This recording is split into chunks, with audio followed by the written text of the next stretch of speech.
என்ன இவரை நம்பிதாயா இருக்கு. புரியுது உனக்கு? என்கேஸ் மறந்து போயிட்டு வச்சுக்கோங்க, வீட்டை இன்னொன்னு எடுத்து பாருங்க. நல்லா தெரிஞ்சுக்கோங்க, வீட்டுல தோத்துட்டா வாழ்க்கையில ஜெயிச்சிடலாம். வீட்டுல தோத்தோம்னா வாழ்க்கையில ஜெயிச்சிடலாம். என்ன கேளுங்க, முழுமையா நம்பி இருக்கிற நட்பு வட்டாரத்தை தாண்டியும் நமது அம்மா அப்பாவும் மனைவி தான் முதல்ல நமக்கு பாதுகாப்பு. இது என்ன போடுங்க பத்தி இல்ல, முதல்ல ஹெல்மெட், அப்ப கண்ணாடி, ரஜினி கண்ணாடி கிடையாது, அப்படி ஸ்டைலா போட்டுற கூடாது, கூடி கிளாஸ் அந்த கம்பெனிக்கு ஏத்த கண்ணாடி. ரெண்டாவது ஹெட்செட், பாட்டு கேட்க கூடாது. என்ன பிரச்சனை இதே இருக்கு. சார் சொல்லியிருக்காரு பாட்டு கட்டிட்டே வேலை பாருங்க அப்படின்னு. அது கிடையாது. சத்தமான இயந்திரங்கள் பக்கத்தில் இருக்கும் பொழுது உங்களுடைய செவிகள் பாதிக்கப்படக்கூடாது என்பதற்காகத்தான் அந்த ஹெட்செட். கைவரை பார்த்தீங்களா, அப்படி கிளவுஸ் போட்டு கிரிக்கெட் போகும்ல, அது கிடையாது. கொரோனா கிடையாது. அந்த இயந்திரங்களை இரும்புகள் பயன்படுத்த பொருள் இருக்கும், அதுக்கான உள்ளது. என்ன பார்த்தீங்களா, தீபாவளி சட்டைகள் அடிக்கூடாது, அந்த பச்சை பச்சையா அடிக்க பார்த்தீங்களா. நீ நல்லா கேட்டுக்கோங்க, நம்ம பக்தியில திருச்செந்தூருக்கு நடந்து போற பக்தர்களுக்கு இது கொடுக்கறாங்க. ஆமா, எதுக்காக? ரோட்ல போகும்போது வண்டி வரும் பாத்தீங்களா, தெளிவா தெரியுதுங்கிறதுக்காக. நம்ம அரசாங்கத்துல அது கூட உங்களுக்கு கவனம் கிடைக்கும். பக்தியா போகும்போது கூட பாதுகாப்பா போலாம் அப்படிங்கிறது சேர்ந்து கொடுக்கிறது. அடுத்து ஷூ, இவ்வளவு விஷயம் தான். ஆமா, கதை தான், உங்களுக்கு தெரிஞ்ச விஷயம் தான். ஆனா இதுக்குள்ள பயங்கரமான ஒரு நோய் என்றால் அது அலட்சியம். அவங்க பாத்துருவாங்களோன்னு ஹெல்மெட் போடாதீங்க, அவங்க எது சொல்லிடுவாங்களோன்னு ஜாக்கெட் போடாதீங்க, அவர் ஏசுவாரன்னு சொல்லி ஷூ போடாதீங்க. இது உங்களுக்கான, இது நீங்க உங்களுக்கான உங்க சேஃப்டி நீங்கள் முடிவு செய்தால் மட்டும்தான் அது சேஃப்டியா இருக்க முடியுமே தவிர யார் நேர கடவுளே வந்து இறங்கி வந்தாலும் கடவுளை பெற பார்ப்போம்னு நீங்க சொல்ல போறீங்க. சேஃப்டி உங்களை சொல்லிக்கொண்டு பாதுகாப்பு நலனும் முன்னேற்றமான இந்தியாவின் அடிப்படை. அடுத்ததாக மாடுபிடி. நம்ம மாடுபிடிங்கிறது இன்னைக்கு பொங்கல்ல ஜல்லிக்கட்டு மாடு வாங்க, மாடுக்கு ஒரு ஹெல்மெட் போடுங்க.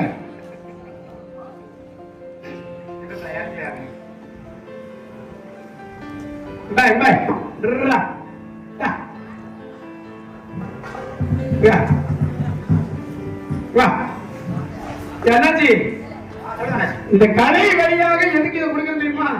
இன்னும் 5 நிமிஷம் பேசுன்னு வச்சுக்கோங்களேன், தலைவர் முடிச்சு செல்ல பக்கம் வச்சுருவாங்க. ஏன்னா நல்லா சொல்ல கேட்கறதுக்கு ஆளு கிடையாது. ஒரு கலை வழியாக இது ஒரு மாடுபிடி ஆட்டம். நல்லா தெரியும் எல்லாருக்கும், நம்மளோட ஜல்லிக்கட்டை மீட் எடுத்த ஒரு பெரிய மாடுபிடி ஆட்டம். வீரர்கள் பிடிச்சிருக்காங்க, சும்மா ஒண்ணு காலத்துல விட மாட்டாங்க. தம்பி பிளட் டெஸ்ட் இருக்கு, யூரின் டெஸ்ட் இருக்கு, தம்பி தெம்பாக இருக்கு, அவனோட ரத்தம் ஒழுங்கா இருக்கா, மாடு முடிச்ச உயிர் தாங்க குத்துனாது. ஒரு விளையாட்டை ஆர்வமாக விளையாடும் விளையாட்டுக்கே இத்தனை பாதுகாப்பு இருக்கும் பொழுது நம்ம வேலை பார்ப்பதற்கு எத்தனை பாதுகாப்பு இருக்க வேண்டும். இந்த மாடுபிடியை குத்துலாமா? கரகாட்டம், அக்காவுக்கு பாருங்க, அக்காவுக்கு நாடிக்கிட்டான் கிடையாது, இது வித்தியாசமான ஹெல்மெட். தலைகர்வம் வேண்டாம், தலை நிமிடம் எனக்கு சொல்ல கருத்த கரகாட்டம். எப்படி 6 கிலோ 7 கிலோ இருக்கும், ஆனா ஹெல்மெட் ஒரு 1/2 கிலோ தான் இருக்கும். முழுமையாக பாதுகாப்பு.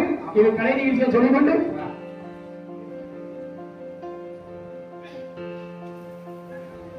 தன்னை நானே தானே தானே தன்னை நானே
இருங்க.